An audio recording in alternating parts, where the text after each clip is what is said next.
Syederalun lahan sekitar 1 hektar di Blangporoh, Kecamatan Muara II, Loksmawe pada Kamis 26 Oktober 2023 sekitar pukul 16.30 waktu Indonesia bagian Barat terbakar. 2 unit damkar dari Pemko Loksmawe sempat dikerahkan ke lokasi. Di samping itu juga saat proses pemadaman melibatkan TNI Polri, relawan ERPA, RAPI, dan masyarakat. Danru Pemadam Kebakaran Kota Loksmawe, Ridwan Saputra menjelaskan pihaknya mendapatkan laporan adanya kebakaran lahan di Blangporoh sekitar pukul 16.30 waktu Indonesia bagian Barat. Setelah mendapatkan laporan, 2 damkar Pemko Loksmawe langsung dikerahkan ke lokasi. Proses pemadaman pun berlangsung sekitar 1 jam, luas lahan yang terbakar sekitar 1 hektar.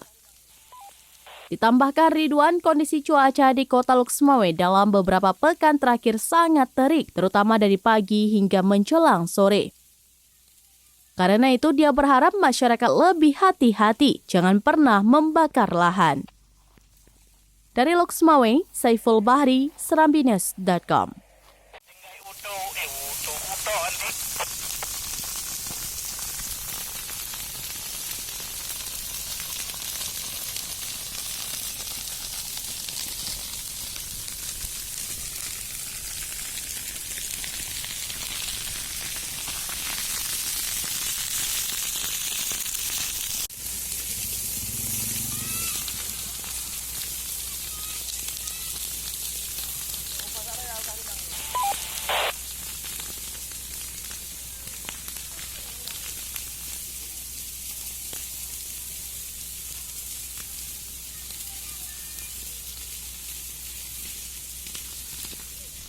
Download Tribun X sekarang, menghadirkan lokal menjadi Indonesia.